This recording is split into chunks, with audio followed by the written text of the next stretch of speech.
Luzon, Visayas, Mindanao at buong mundo. Ngayon ay Martes, October 29, 2024. Ako si Barbie Mulak at ito ang Balitang A to Z. Dating aktor na si John Wayne Sase, kulong na naman matapos umanong makapatay sa pamamaril. Halos 800 bus na biyaheng probinsya. Inaprubahan na ang special permits para sa dagsa ng mga biyahero sa undas. Bilang ng mga nasawi sa paghagupit ng Bagyong Christine, sumampa na sa 125. Mga nawawala, nasa 28 na. A civilized society does not operate that way. Senator Escudero, kinastigo si dating Pangulong Duterte sa utos sa mga pulis na pilitin ng mga kriminal na manlaban. Pero hiling ng ilang kongresista, huwag nang kasuhan si Duterte sa war on drugs. I hope na hindi na po siya litisin. Sa balitang showbiz, Gary V, Glock 9, SB19, wagi sa 16th PMPC Star Awards for Music. At collab song na Apato, Nina Rose ng Blackpink at Bruno Mars, number 1 sa Global Billboard Charts. Magandang gabi, pambungad sa ating newscast. Arestado at nakakulong na sa Pasig City Police Headquarters ang 35 anyos na aktor na si John Wayne Sase dahil sa umano'y pagpatay sa isang 43 anyos na biktima sa naturang lungsod Lunes ng gabi.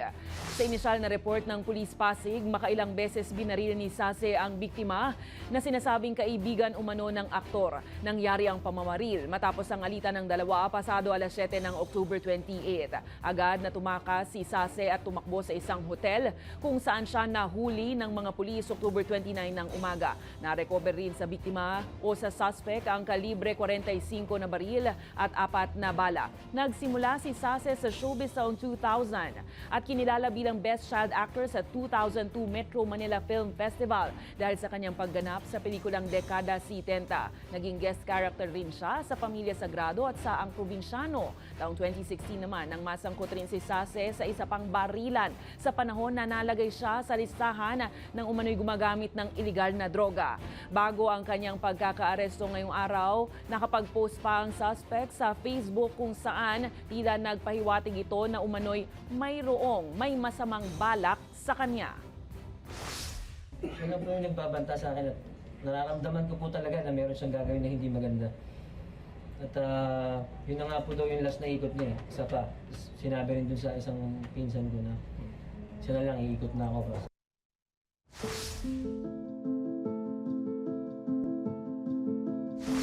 Hindi pa rin nakakabalik sa normal ang biyahe ng ilang bus companies pauwi sa mga probinsya dahil sa nagdaang Bagyong Christine. Kaya naman inaprubahan na ng Land Transportation Board ang special permit upang madagdagan ang biyahe lalo ngayong panahon ng undas. Ang Balitang A to Z ni Kim Salinas. Naabutan namin si Aling Ella sa DLTV terminal kung saan isang linggo na pala siyang naghihintay ng biyahe ng bus pauwi sa Samar.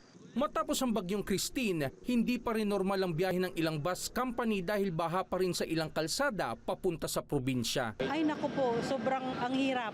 Kahit dito po kami sa sa bahay ng mga estudyante, mahirap din po. Kasi yung mga namin naiwan sa probinsya, syempre, nag-aalala din po sila. Kaya yun. At sa ganitong panahon, dadagsa na naman ang mga biyahero sa undas, tiyak na lalong magiging pahirapan ang biyahe. Ayon sa pamunuan ng Parañaque Integrated Terminal Exchange o PITX, hindi pa bumabalik sa normal ang mga biyaheng patungong Bicol. Karanggap tayo ng advisory coming from LTO Region 5 at LTFRB Region 5 na strongly suggesting na ipagpaliban muna yung mga trips natin going to Bicol, Visayas and Mindanao. Kaya kumilos na ang pamunuan ng Land Transportation and Franchising Regulatory Board o LTFRB, inaprubahan na ng board ang special permits para sa halos 800 bus para madagdagan ang mga biyahe sa probinsya. 290 permits for about 790 buses here.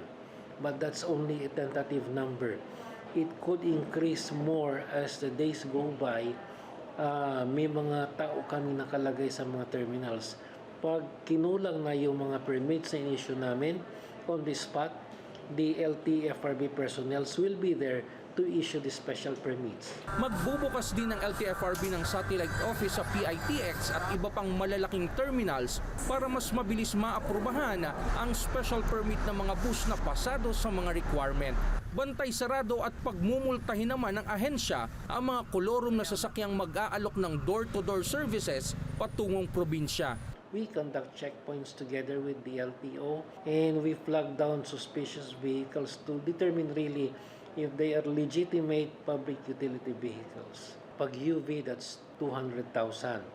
Pag bus, that would be 1 million. And they will be impounded immediately and the impounding period would be 90 days.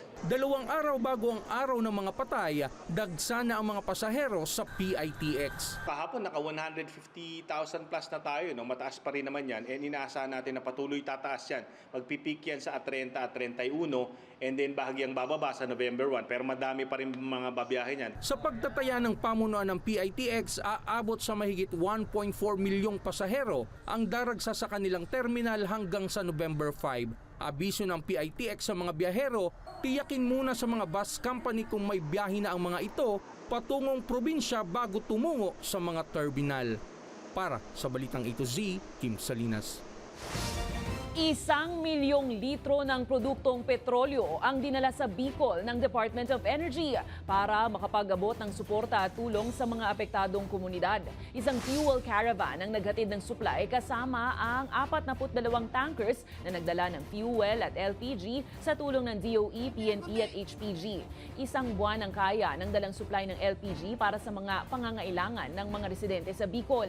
Prioridad din ang pagpapadala ng fuel para sa mga emergency response teams para mapabilis ang pagbangon ng komunidad.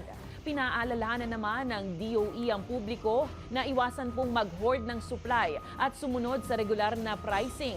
76% ng gasoline station sa Bicol ay operational na ayon sa ahensya. Naghahanda naman na ang DOE para sa Bagyong Leon sa pag-deploy ng mga fuel stocks sa Region 1, 2, 3, 6, CAR at Mimaropa para matiyak na may sapat na supply. Hindi iniaalis ng State Weather Bureau Pag-asa ang posibilidad na maging isang super typhoon ang Bagyong Leon na nagbabadya na namang humagupit sa hilagang bahagi ng Luzon. Samantala, patuloy ang pagtaas ng bilang ng mga nasawi at apektado sa bansa matapos ang pananalasa noong nakaraang linggo ng severe tropical storm Christine. May balitang A to Z si Naomi Almohan. Hindi lang pagbaha at malalakas na hangin ang hatid ng Bagyong Christine sa Northern Luzon. Kabi-kabilang landslide din ang nangyari na nag-iwan ng malawakang pinsala sa marami. Sa latest report ng National Disaster Risk Reduction and Management Council, umaabot na sa 125 ang bilang ng kumpirmadong nasawi. Nakaramihan ay mula sa Calabarzon at Bicol Region. Habang nasa 28 na ang naitalang nawawala na patuloy na hinahanap ng mga otoridad. Aabot naman sa 115 na katao ang nasugatan. Samantala, tinatayang mahigit 7 milyon naman ang apektado ng bagyo kung saan 10,000 barangay mula sa 81 probinsya ang nakaranas ng matinding pinsala. Dahil dito, nananatili sa evacuation centers ang mga apektadong residente at patuloy na tumatanggap ng suporta. We already provided around 539,944 pieces of family food packs sa iba't ibang regions na tinamaan itong ating bagyo. Tapos we have distributed around 4,866 bags of rice. Umabot naman na sa 2.8 billion pesos ang tantyang pinsala sa agrikultura kung saan mahigit 65,000 magsasaka at mangingisda ang apektado. Samantala, hindi pa man nakakabangon ng mga nasalanta ng Bagyong Christine, may banta na naman ngayon ng panibagong Bagyong Leon sa ilang bahagi ng Luzon. Kasalukuyan nga po ay it is undergoing rapid intensification. Hindi namin na-roll out na posibleng magiging super typhoon po ito simula bukas. Then, ang Bagyong Leon ay nagbabanta, no, or endangers the extreme northern Luzon, kasama na po ang Batanes Group of Islands, kung saan makakaranas sila ng stormy weather starting today until tomorrow. Nakataas ang signal number 2 sa Batanes, Babuyan Islands, mainland Cagayan, Northern and Eastern Isabela, Apayao, Northern Kalinga, Northern Abra at Ilocos Norte. Habang signal number 1 naman sa natitirang bahagi ng Isabela at Kalinga, Quirino, Nueva Vizcaya, Albay, Camarines Norte at Sur, Catanduanes, Aurora at iba pa. Inaasahang lalabas sa Philippine Area of Responsibility si Leon Huwebes ng gabi o Biyernes ng umaga. Para sa Balitang A to Z, Naomi Almohano. Matapos humarap sa investigasyon ng Senado sa war on drugs, binisita ni dating Pangulong Rodrigo Roa Duterte ang burol ng mga nasawi sa nangyaring landslide sa Talisay, Batangas matapos humagupit ang bagyong Christine. Sa mga larawang ibinahagi ng Office of the Vice President, makikitang nakikiramay ang dating Pangulo sa mga naulilang pamilya ng mga biktima. Kasama ni Duterte ang kanyang team mula sa Special Projects at Public Assistance Division ng OVP na nagbigay ng tulong panlibing sa mga apektadong pamilya. Nagbahagi rin ng relief assistance para sa mga lumikas na residente.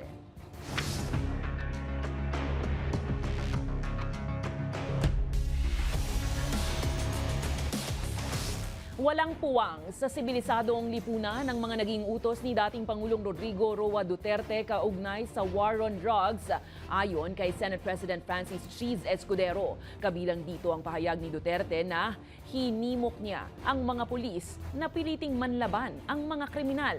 Pero para naman sa ilang kongresista, sana ay huwag nang litisin ng dating Pangulo sa kanyang mga pahayag. Alamin kung bakit sa Balitang A to Z ni Ace Cruz.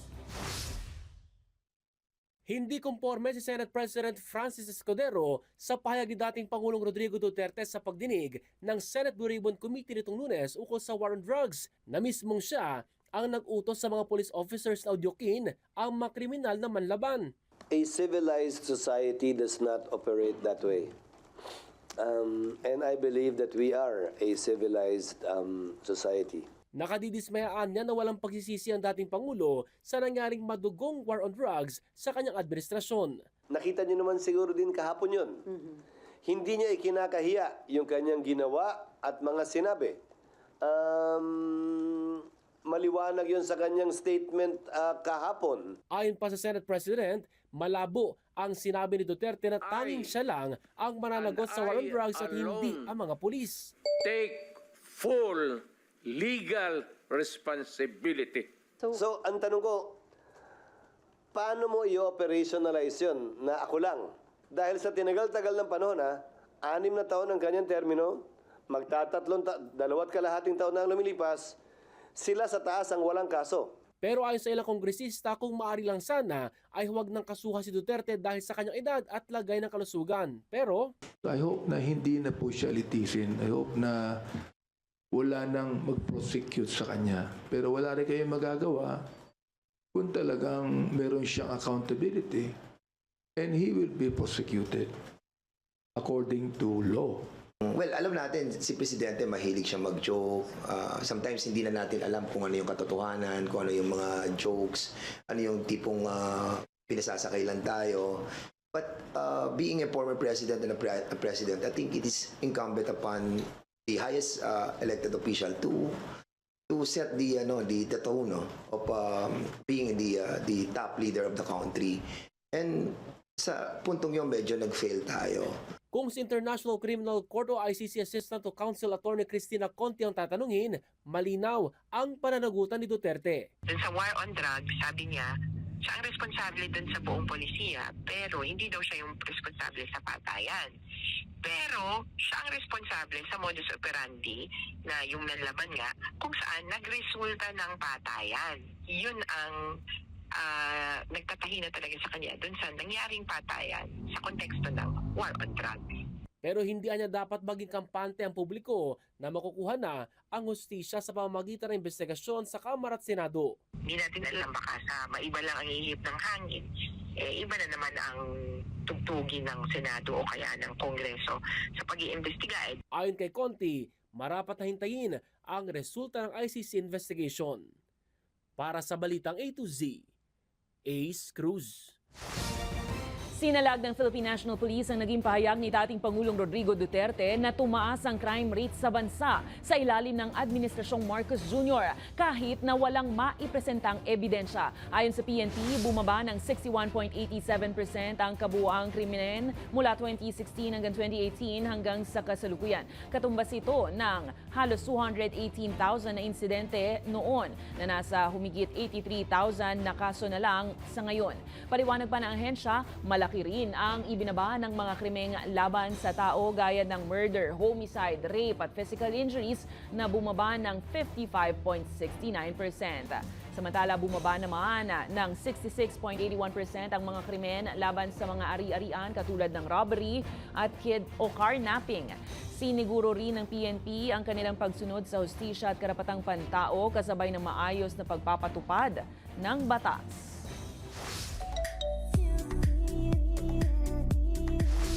Ang lakas bang maka-LSS? Patuloy nga ang pag-arangkada ng pagsikat ng bagong release ng Filipino-American singer na si Bruno Mars at Blackpink member na si Rosé para sa kanilang kantang Apatow. Kasalukuyang number 1 ito sa Billboard Global Charts at number 8 naman sa Billboard Hot 100. Hango sa sikat na Korean drinking game na Apartment Game ang titulong Apatow ng kanta. Maraming fans ang excited sa hindi nasahang collab ng K-pop star at ni Bruno Mars. Nakamakailan lang ay nag-number 1 din sa chart ang single niyang Guy with a Smile kasama si Lady Gaga. Mapapakinggan po ang Apatow sa Spotify, YouTube at Apple Music. Susunod, Commission on Elections iminungkahi ang pagbaba ng vote shading threshold sa 15% bilang ganap na boto sa balota, gatuldok sa loob ng bilog. Posibleng lumusot na. At Korte Suprema naglabas ng temporary restraining order para hadlangan ang paglipat ng 89 billion pesos na unused funds ng PhilHealth pabalik sa National Treasury. Abangan ang kumpletong ulat sa pagbabalik ng Balitang A to Z.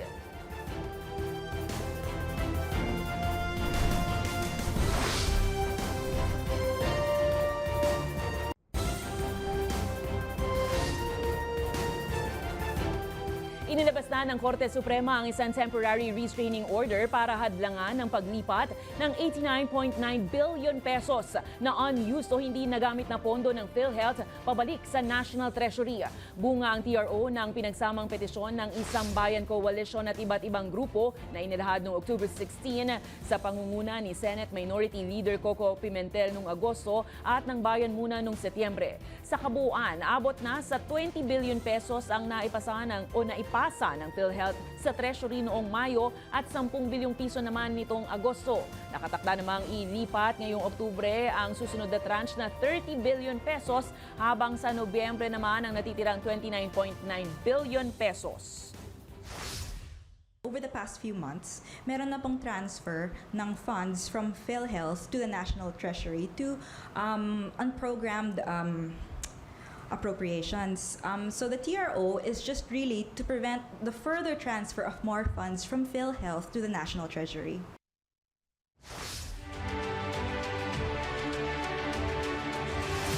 Iminumungkahi ng Commission on Elections ang pagbaba ng vote shading threshold sa 15% bilang ganap na boto sa balota. Halos katumbas na lang ito ng isang tuldok sa loob ng bilog.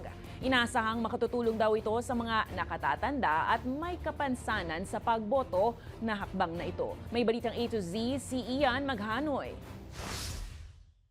Kung dati, pahirapan na tanggapin ng makina at kung makakasama ba sa bilang ng boto ang halos gatuldok na laki ng pag-shade ng bilog sa ibinobotong kandidato tuwing eleksyon, ngayon, may pag-asa na yang pumasa. We are recommending to the NBAC lower the threshold. Sa halip na 50% dati, nagiging issue pa yun, nagiging basehan pa sa pagpapay ng mga kaso, mga protesta. Di sa 15%. At least doon, kahit yung nakatatanda, may kapansanan, yung medyo nahihirapan, siguro naman kahit na tuldok lang na ganyan, point lang na ganyan, mabibilang na ngayon. Sa paraang yan, mapapabilang na ito bilang ganap na boto sa balota para hindi masayang ang karapatan sa pagboto ng bawat botante sa 2025 automated midterm polls. Isinulong yan kasabay ng pagsisimula ng end-to-end testing ng source code review para sa nalalapit na halalan at Bangsamoro parliamentary elections. Kahit na 15% lang, kung doon lang naman talaga sa blank na yon nakalagay and nowhere else, then of course we will give effect to that. Pero kapag mas mababa sa 15% ang threshold shading sa balota, Ano ang result kapag less than 15%? Ang result, no vote. Ang tingin ng machine doon. And therefore, walang bilang ang machine doon sa mismong boto na yon. aprobado ng National Citizens Movement for Free Elections o NAMFREL ang mungkahing ito. Ngunit nagpaalala rin sila sa mga botante na dapat tama ang pag-shade ng balota. So kailangan yung ating mga botante is cognizant of the rules, so naiintindihan nila yung mga rules dun sa marking dun sa balota. No? So that will go into our voter education program para ma-inform din yung mga botante yung tungkol dun sa markings. Sinimulan noong 2010 ang pagpapatupad ng 20% shading threshold. So ngayon, pinagdedesisyonan pa ng COMELEC NBank ang naging mungkahi ni COMELEC Chairman George Garcia na pababain sa 15% ang vote shading threshold ng mga balota. Bukas na inaasahang iaanunsyo ng NBank ang kanilang desisyon hinggil sa naturang mungkahi. Para sa Balitang A to Z, Ian Maghanoy.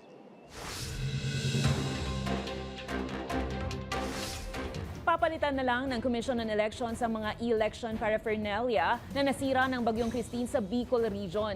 Una nang tiniyak ng COMELEC na may backup naman ng mahalagang papeles habang bibili na lang muli ng mga nasirang office supplies, laptop at muebles.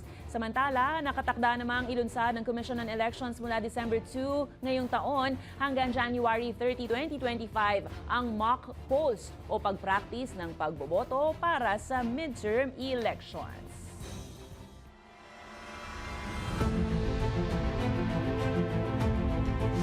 Namataan ng Philippine Navy ang dalawang Chinese fishing vessels malapit sa silangang baybayin ng Northern Luzon. Ayon sa Navy, nasa labas ng teritoryo na dagat ng bansa ang Chinese vessels at isa lamang sa daang-daang barkong banyaga na minomonitor araw-araw. Gayunpaman sinabi na hindi ito dapat ikabahala at hindi ito Chinese Maritime Militia vessels at bahagi lamang raw ng normal na monitoring. Patuloy naman ang Navy sa kanilang pagmamasid sa karagatan lalo na sa paggalaw ng mga barkong banyaga na nasa loob ng exclusive economic zone ng Pilipinas. This is not alarming. It's not only the Chinese fishing boats that we monitor. There are other fishing boats from other countries all over our EEZ, including ASEAN countries and the Pacific Island states.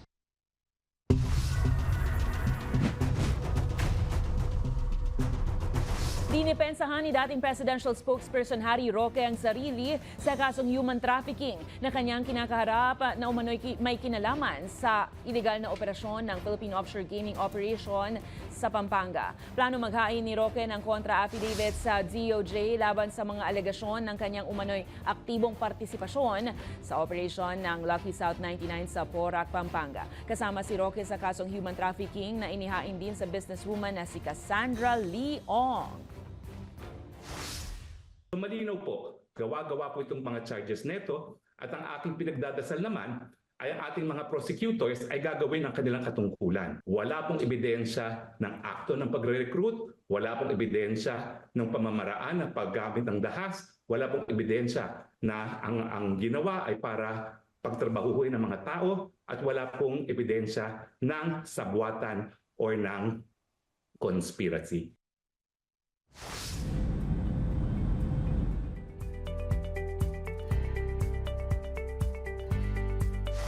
Kinumpirma ng United Kingdom Maritime Trade Operations ang ulat ng dalawang pagsabog malapit sa isang barko sa Red Sea. Ito ang unang naitalang pag-atake sa shipping ng UK MTO matapos ang pambobomba ng mga Houthi noong October 17. Gayunpaman, walang naitalang nasugatan sa insidente. Malinaw na ang mga Houthi rebels ay may aktibidad sa Red Sea bilang suporta umano sa Gaza.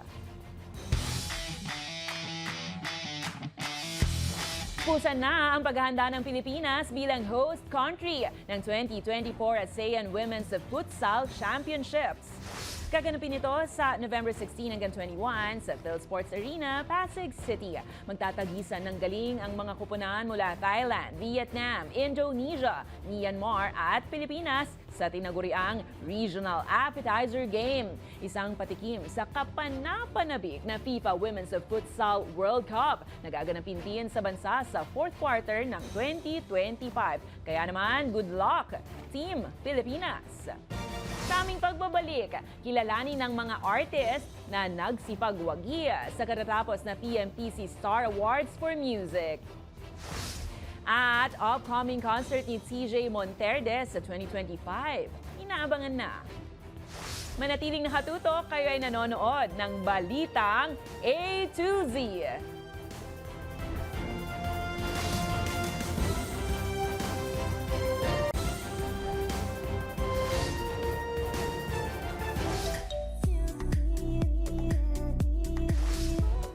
Tagumpay ang 16th PMPC Star Awards for Music kung saan wagi at pinarangalan ang ilan sa mga tinitingalang artist sa bansa. Samantala, inaabangan naman na ang upcoming concert ni TJ Monterde sa susunod na taon. Ang Balitang A to Z Showbiz ni Lane Garcia. Glock 9, Gary V at P-Pop Kings SB19. Ilan lamang sila sa mga nag-uwi ng major awards sa katatapos lamang na 16th PMPC Star Awards for Music nitong linggo, October 27. Si Mr. Pure Energy Gary V wagi bilang PMPC Collaboration of the Year kasama ang rapper na si Glock 9 para sa kanilang awiting Walang Pumapalakpak. Naalala ko pa dati, kulang ang pamasahe, wala ka pang hapunan, busog lang sa diskat, basta't alam ko lang ang aking magiging imahe. Ang Gento naman ng SB19 hinirang bilang Dance Recording of the Year. Gento, Gento, Gento, dito basta-basta bindo, di mo makumpleto parang bento. Gento, ano kaya mo? Ano kaya bubunan? Female Recording Artist of the Year naman si Sarah Geronimo. Habang tinanghal naman na Artist of the Year si Flo G. Male at Female Pop Artist of the Year ang tambalang Donnie Pangilinan at Bel Mariano. Habang si Kim Chu pinarangalan bilang Novelty Artist of the Year. Congratulations! Ngunit sa huli, palagi pabalik pa rin sa yakap mo. Samantala, matapos manguna sa Billboard PH Charts ang hit song na Palagi ni TJ Monterde, tiyak na muli nating mapapanood at mapapakinggan ang kanyang hits live. Kumpirmado mismo yan ni TJ sa kanyang Instagram. Ang handog na concert na ito ay sa darating na February 1, 2025 sa Big Dome, kung saan may mga special guest pa na aabangan. Matatandaan ang awiting Palagi ni TJ nanguna rin sa Top Philippine Songs Chart sa Billboard PH, kasunod ng Dilaw ni Maki. Para sa Balitang A to Z Showbiz, Lane Garcia. Kung kayo ay may kwentong kakaiba, mga kwento ng pag-ibig o storya ng inspirasyon at pag-asa, maaari nyo itong ibahagi. Sumali sa ating Facebook group na Balitang A to Z. Panoorin ang replay ng ating programa at sundan ang ating social media pages. Hanapin ang Balitang A to Z. Ang ating pabaong quote of the night ay mula sa manunulat na si Virginia Woolf. Ayon sa kanya, hindi mo mahanap ang kapayapaan sa pag-iwas sa buhay. At yan ang mga balita at impormasyon, mga kwentong may dalang inspirasyon na tinutukan ng Balitang A to Z. Ako po si Barbie Mulak, maging maalam, makialam. Magandang gabi sa iyo, Pilipinas!